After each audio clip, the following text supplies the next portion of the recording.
बहुत हफ्तों से हमारे तमाम आज तक पर दर्शक ये सुन रहे हैं कि गलवान घाटी में इस वक्त भारत और चीन की सेनाएं आमने सामने हैं। कल रात को दोनों के बीच में हिंसा हुई और पिछले करीब 50 साल में पहली दफा वहां पर एक सेनानी की मौत भी हुई, एक अफसर और 2 हमारे जो जवान हैं उनकी मौत हुई। आइए हम अपने दर्शकों को दिखाते हैं कि दरअसल इस वक्त चल क्या रहा है। ये ओवरऑल मैप है जम्मू और कश्मीर का। ये जम्मू और कश्मीर का इलाका है, यहाँ पर जम्मू और ऊपर कश्मीर घाटी। ये जो काली लकीर आप देख रहे हैं ये लाइन ऑफ कंट्रोल है, यानी कि लाइन ऑफ कंट्रोल जो कि इंडिया और पाकिस्तान के बीच की इस वक्त की बाउंड्री है। इस तरफ पर भारत की सेना है, वहां पर पाकिस्तान की सेना। यह है पाकिस्तान अधिकृत कश्मीर का इलाका। इस वक्त जो एक्शन हो रहा है वो कुल मिला के लद्दाख के इलाके में हो रहा है, जो कि अब भारत ने एक यूनियन टेरिटरी बना दी है। यह है अक्साई चीन का इलाका, हिंदुस्तान की सरजमीन जिस पर इस वक्त चीन का अवैध कब्जा है। और लाइन ऑफ एक्चुअल कंट्रोल के बहुत नजदीक है गलवान फेस ऑफ पॉइंट, जहां पर मैं आपको अभी लेके चलने वाला हूं। आइए अब हम अपने अगले मैप पर आते हैं। तो ये है लेह, जो कि लद्दाख की राजधानी है। ये वहां की, अगर आपने फिल्में देखी हो बॉलीवुड की कई सारी, या कभी आप सैर सपाटे पे लद्दाख गए हो तो आपने हेमिस मॉनेस्ट्री देखी होगी। तो वहां से होते हुए यहां पर शुरू होती है दारबुक से दौलत बेग ओल्डी की सड़क। 323 किलोमीटर लंबी ये सड़क है, करीब पिछले 15 साल से बन रही थी। और इसी सड़क को लेकर कहा जाता है कि चीनी फौज और चीनी सरकार बहुत परेशान है, इस वजह से क्योंकि दौलत बेग ओल्डी सब सेक्टर नॉर्थ में पड़ता है। स्ट्रेटेजिकली ये बहुत ही एक अहम हिस्सा है भारत का, और यहां तक इसका कोई सड़क नहीं थी। तो आप सोचिए वहां पहुंचने में कई दिनों तक वॉकिंग करके, ट्रेकिंग करके भारत की आर्मी को जाना पड़ता था। अब चूंकि हमने ये सड़क बना दी है, जो कि पिछले साल इनॉग्रेट हुई थी, कंप्लीट हुई थी, इस वजह से हम काफी हद तक अपने जो आर्मी है, हमारे जो कॉन्वॉयज हैं, उनको सीधे सीधे दौलत बेग ओल्डी, जिसको सब सेक्टर नॉर्थ कहा जाता है, वहां तक पहुंचा सकते हैं। ये जो आप लाल रंग की लकीर देख रहे हैं ये लाइन ऑफ एक्चुअल कंट्रोल है। अब मजे की बात तो यह है कि पैंगोंग सेक्टर में यहां पर 2 लाइन ऑफ एक्चुअल कंट्रोल है। एक भारत का परसेप्शन की लाइन ऑफ एक्चुअल कंट्रोल क्या है और एक चीन का परसेप्शन। लेकिन जहां पर यह क्लैश हुआ वहां पर तो कोई 2 परसेप्शन है ही नहीं, एक ही लाइन ऑफ एक्चुअल कंट्रोल है। और उस इलाके में फिलहाल ये जो कॉन्फ्रंटेशन है भारत और चाइनीज आर्मी की वो हुई है। ये नीली लकीर जो है ये गलवान नदी को दिखाती है। ये जो सड़क बनी है ये शोक नदी के किनारे किनारे है। शोक को कहा जाता है रिवर ऑफ डेथ, यानी कि मौत की नदी। मौत की नदी इस वजह से कहा जाता है क्योंकि कई सदियों पहले जो लद्दाख से ट्रेडर्स थे, जो चीन से ट्रेडर्स थे, वो शिंजियांग जाया करते थे इसी नदी के साथ साथ। और यहां पर गर्मियों में खासतौर से पानी का बहाव इतना तेज हो जाता है कि जो भी सड़क किनारे बनती है वो धुल जाती है, उसके ऊपर पानी आ जाता है। और कई सारे जो ट्रेडर्स हैं वो नदी में गिर के मर जाया करते थे। इस वजह से शोक की नदी को रिवर ऑफ डेथ कहा जाता है, मौत की नदी कहा जाता है। बड़ी मुश्किल से भारत ने ये सड़क बनाई, जिसको BRO यानी कि बॉर्डर रोड ऑर्गेनाइजेशन ने बनाया। आइए अब हम थोड़ा और नजदीक चलते हैं। तो ये मैंने आपको दिखाई थी DSDBO सड़क, यानी कि दारबुक शोक दौलत बेग ओल्डी रोड। काफी हद तक फसाद इसी को लेकर है। ये जो नीली लकीर आप देख रहे हैं ये शोक नदी है, यानी कि रिवर ऑफ डेथ, मौत की नदी, जो कि किनारे किनारे चलती है। सर्दियों में ये नदी जम जाया करती है। तो सर्दियों में जो काफिले निकला करते थे ट्रेडर्स के, वो इस नदी के साथ साथ चले जाया करते थे शिंजियांग की तरफ। गर्मियों में यहाँ पर ट्रैवल करना काफी मुश्किल है। यहाँ पर 2 ITBP के पोस्ट हैं। अब मैं आइए आपको दिखाता हूं कि चीन की तरफ क्या चल रहा है। ये है people's liberation army, Chinese army को पीपल लिबरेशन आर्मी कहा जाता है। उसका ह्यूविशियन बेस, जो उनका मेन बेस है इस इलाके में, वो यहाँ पे है। उस बेस के 2 पोस्ट हैं, चाइनीज पोस्ट 1, चाइनीज पोस्ट 2, जो कि गलवान नदी के साथ साथ हैं।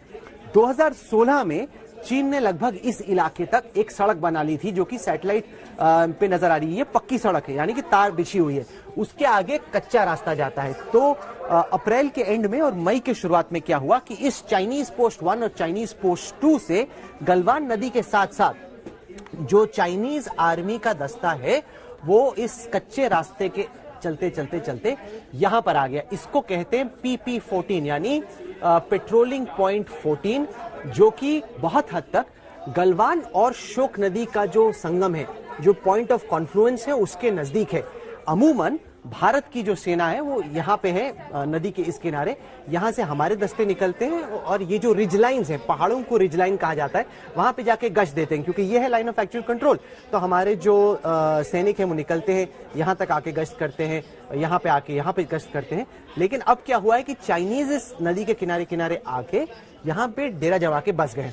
अब उसके काउंटर में इंडिया ने क्या किया, हमने पहले तो हमारे जो यहाँ पे पोस्ट पे अधिक जवान थे उनको आगे भेजा और साथ ही साथ मिरर डिप्लॉयमेंट किया। मिरर मतलब आईना। तो जितने चीन ने वहां पर हथियार बरामद किए, जितने चीन ने वहां पे हथियार डिप्लॉय किया, वो चाहे आर्टिलरी हो या इन्फेंट्री हो या मोटार हो, उसी तादाद में भारत ने भी इसी इलाके में, जो मैं आपको इस वक्त नक्शे पे दिखा रहा हूं, वहां पर इंडिया ने अपनी आर्मी डिप्लॉय कर दी। अब जो 6 जून को बातचीत हुई कोर कमांडर्स के बीच में, उसमें यह फैसला हुआ कि डिसएंगेज किया जाएगा, यानी कि चाइनीज आर्मी वापस जाएगी। आइए मैं आपको आखिरी मैप पे लिए चलता हूं। ये रहा। अब कुल मिला के मसला ये है, ये मैंने आपको दिखाया, ये है गलवान नदी, ये यहाँ पे आके शोक नदी से मिली, ये बहुत अहम जगह है, पॉइंट ऑफ कॉन्फ्लुएंस इन दोनों के बीच में। और यहाँ पे है पेट्रोल पॉइंट 14। तो ऐसा नहीं है कि चाइनीज आर्मी हिंदुस्तान की सरजमीन पे आ गई है, ऐसा नहीं है, इसको आपको नहीं समझना है।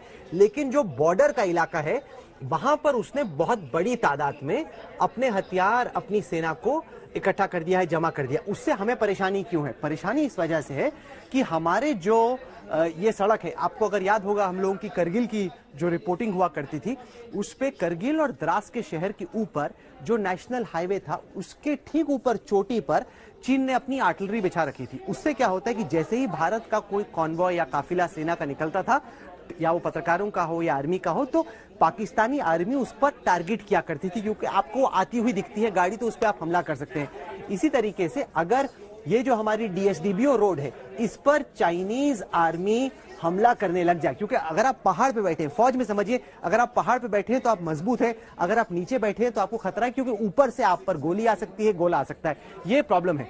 तो अगर आप पहाड़ पे बैठे हैं तो उसमें आपको एडवांटेज मिलता है। और अगर आप इन रिज लाइन्स को डोमिनेट कर लेते हैं, जो कि अगर चाइनीज आर्मी यहां पे आके बैठ जाती है, तो वो ये DSDBO रोड को डोमिनेट कर लेती है। हालांकि सब सेक्टर नॉर्थ, जो कि मैंने आपको आगे दिखाया था, एक बार मैं आपको फिर से दिखाता हूं, ये दौलत बेग ओल्डी की दिशा में हम लोग एक सड़क और बना रहे हैं, लेकिन इसी सड़क को बनाते बनाते करीब 2 दशक लग गए, तो उसको बनाने में तो अभी बहुत टाइम लगेगा। इसलिए ये सड़क बहुत ही स्ट्रेटेजिक रोड है।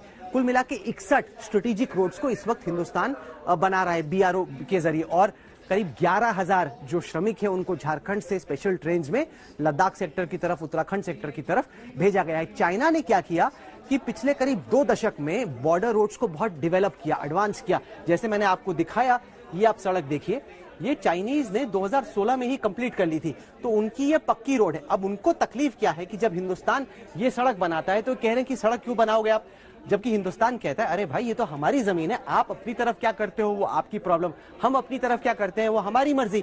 तो चाइनीज जो अधिकारी हैं, जो उनका मिलिट्री है, वो कहता नहीं हम आपको सड़क बनाने देंगे। अब भारत ने बड़ा ही क्लियर पोजीशन लिया है कि चीन जितना भी डराए धमकाए, हम अपनी सड़क तो बनाएंगे ही।